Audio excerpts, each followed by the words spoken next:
Now that you've got through some personas and some insights and a journey map, I wanted to have a slight digression. We're still in the define phase, and a lot of what we've been looking at deals predominantly with the human factors, in other words, the valuable bit. Now remember, way back in the discovery or the intro stage, I explained to you what a business model is. And a business model is something that creates and captures value. It creates valuable for the customer and captures value for the business. And the business that links these two together effectively is the one that's actually going to succeed. Now, I wanted to touch on the value bit. So a lot of what we've been dealing with here is predominantly in the desirable bit and the valuable space. But you have to be able to, at this stage, begin to bolt on the other pieces. Now, this is going to be a slightly longer module. It is more the traditional strategic planning and strategic thinking landscape, but you need to understand how that is going to now fit into your design discipline. Okay. Now, one of the challenges that we have in any organization is that there's this yawning gap between strategy and projects. And how do we execute properly on our projects? And I've been in organizations where there's been as many as 77 programs working on a particular capability in an organization. Massively fragmented.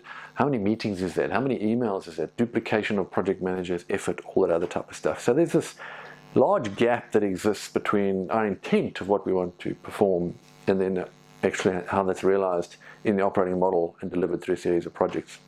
And I think as a business designer, you need an understanding of how those sort of building blocks fit together. So let's see if I can help you along that journey. Now, one of the challenges is that a number of, especially large organizations where they've had multiple vendors and strategic consulting firms come on board, those firms have arrived with their own perception of things like what's the vision, mission, goal, objective, tactic, capability, product, service, experience, etc., etc. So they come with a language set that is very specific to that organization.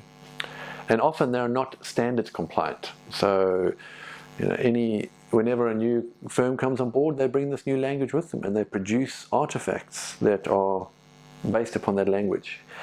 And I've seen this really have a significant detrimental impact on large-scale organizations. So one organization particularly had a large transformation program that was going ahead, and that got to the point where the shareholders were asking, well, why have you spent X million over here? And can you justify it? Where's the money gone? And we were really brought in to help them try and track that. Where did the money go? And to try and line up everything. And man, what a mess it was. I mean, no wonder the test manager had the biggest budget of all, because everybody kind of like went, oh, there we go, good luck with that. All right, so that's not a recipe for success. It's called debt. You can call it design debt, business debt, technical debt, architecture debt, whatever the case might be. You're going to pay for it later. Okay. So you want to try and catch this stuff a little earlier on. So there is a standard called the business motivation model, which is a standard way to describe motivation, and which I recommend every organization gets to the point where they do standardize on the standard. Right? So let's look at it this way. Now, a number of people have always said I should flip it over, because what must happen the end must come first. So let's do that. So what we have is we have the end that we're looking to achieve, and we have the means for us to achieve this end. Okay, and right up at the top level, we have the vision, and the vision is decomposed into goals, and those goals are decomposed into objectives. You'll be surprised just around trying to understand what is the difference between a goal and objective. Go and ask your strategy team that, and you see the different answers you get. Okay. Now on this side, this is the means to achieve this. So the mission is normally the means to achieve the vision. Okay. So, Steve Jobs, I want to put a kink in the universe vision. Well, how are we going to do that? With good people, good technology, cool experiences, absolute fanatical quality, etc., etc. Okay. Then we've got goals. Well, how do I achieve my goals? Well, I actually use strategies to achieve my goals. And I also then use tactics, not to be confused with a tactical mindset, but tactics like battle tactics. These are then decomposed. You can see. There's your structure. It's called the means to an end chain. You know, if organizations would just stick to this, it would actually be a whole lot better. But unfortunately, this is not the case. Okay. Now, there's a few other things that sort of plug in here, which we will work with. As I'm traveling on this road to accomplish my vision, I do it according to my values. And those values will eventually drive out what are referred to as principles, which ultimately is going to help me with my culture. Okay. So, now, slight digression. To me, what do you expect? Okay, you can do this before your business model, or you can do it after your business model. So in other words, if I want to disrupt the market and I want to build a new ecosystem, top platform player, whatever, I don't yet know what my business looks like, so shaping it into the structure is not going to give me that much value. So go and figure out what your business model looks like first, then come and write your goals, objectives, and all the rest of it. That could be flipped, as is more the case, where the strategies and goals and things have already been invented. We now need to build the business model off that. Okay, so just remember you've got those two approaches. Now, this layer here is what we refer to as the value layer, and this is what is referred to as the performance layer. Why? Because it's smart, specific, measurable, actionable, realistic, and time-based. In other words, my objectives are very specific, smart. Anyway, you get it. Okay. So in other words, increase or reduce customer churn from 30% to 20% by Q4 2020. Okay. So that's what we would classify as an objective. So it's a lot more specific. All right. Up here, my value is reflected, all right, as through my goals and objectives. What this says is that I must first understand, well, what the heck is value before I can start to go and write a whole bunch of goals in order for me to achieve it. And I often see this goals and objectives and things are written, but there's no value model. It's non-existent. There's no value drivers in the organization. So these things are called value drivers. But we have to make sure that we bring in both sides of value. Because remember the business model, create and capture value? Okay. So we look at the value for the business and the valuable for the customer. Those make up value. All right, that's what I want to achieve. I want goals to make my customer happy, give them the best experience, all that other type of stuff. Okay. Plus I want to earn a good margin. That gets broken down into performance, all right? So this is the decomposition rule, all right? Now, on this side, these are what are referred to as levers. So, what are the things that I must do in order to achieve this, to give me this value, okay? Now later on I'm going to stitch this together into a value proposition canvas and business model canvases and experience canvases. It's all going to come together. Okay, and it's going to be this beautiful work of art, painting the future of your organization.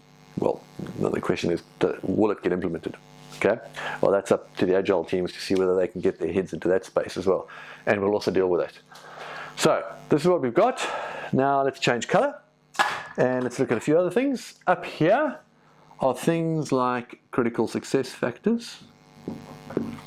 All right, and down here are things like KPIs. So critical success factors tend to be on return on invested capital, all right, net present value, earnings per share. Those are things that I would consider to be critical success factors. You could do your net promoter score. So you can do a couple of those things. You can also do experience scores and moments scores. So a number of the pains and gains across an experience. You can actually seek to improve those from optimal experience measurements across an entire customer journey. Okay, so those are all documented as critical success factors, which in turn are decomposed into KPIs. Okay, there we go. Now, how do I achieve these things? Well, I'm going to use a variety of building blocks to achieve these outcomes. Right up at the top here, I use the business model to help me achieve my vision. So if my vision changes, my business model will need to change. Okay, not always. Okay, but you can see that the top level business model operates here. Remember we spoke about our business model, market model, products and services model, and operating model. Those are the levels that it works with. Okay. Now, strategies. What do you think might help me achieve my strategies? Well, this is the middle piece. This is the market model and the products and services model. Those things help me deliver against my goals. Okay, so in that area, these are products and services that I'm going to deliver. And remember we spoke about the hierarchy, so this actually means experiences. All right, and we actually include a few other things up here. We include things like value streams. So how am I going to deliver that value to the business and the valuable to the customer? Okay. Next level down, or what did I do here? Well, this is predominantly my operating model. Okay, and in my operating model, all right, I've got value streams that exist. I will have capabilities, people, process, tools, information, etc., etc. So, in other words, down the bottom here, let's take that example. We've got people, process, technology, and info. Okay, this is a capability. And we identify the capabilities that we need by understanding our strategy, which will identify those. We identify the value streams, the products and services. So what capabilities do I need to deliver these products and services and experiences? Natural, it's all linked. So that'll tell me the capabilities that I need to deliver that. Okay. This capability, because it is down at this level, is a combination of people, process, and tools to deliver that. In other words, the objectives. Value streams, products and services deliver the goals. Okay. And remember, we're talking about a strategic level here. There's a hierarchy behind this. Won't go into that much detail. Okay, but we're talking here up at the strategic level. So you can see that my strategies will help me identify my capabilities. But guess what? My tactics will help me identify what all of these little pieces must actually look like inside my capability in order to deliver the strategy. And since they're decomposed, all right, you can see that it all sort of bolts together pretty nicely. So what that means is that this capability, all right, must deliver these KPIs. And if you are a highly governed, a highly regulated organization, you will, let me stick to the right color, inside here have KPIs for people, a process performance indicator, you will have data quality indicators here, all right, and you will have technology quality indicators, scalability, reliability, etc., etc., etc. Those things all hook up to this, which in turn hooks up to this.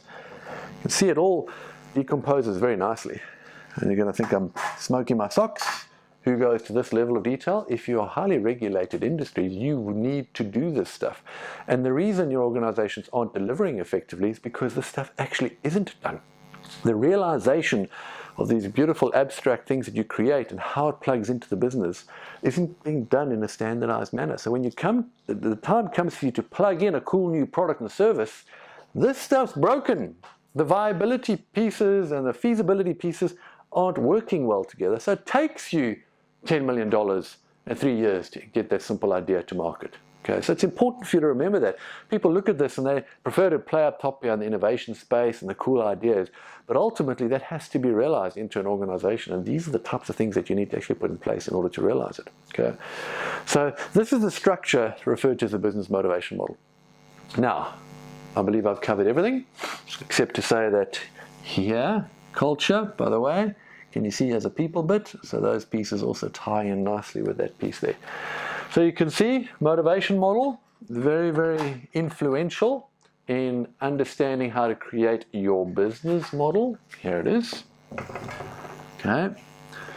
Either it creates that or the business model will help you define this. That then all strives to deliver what is referred to as your value model. Okay, so you've got a business model, you've got a motivation model, and you've got a value model. Very important things for you to create. And even when we do business model innovation workshops, you look at the value exchange that exists between people during their interactions, between objects during those interactions with those objects, and with other companies.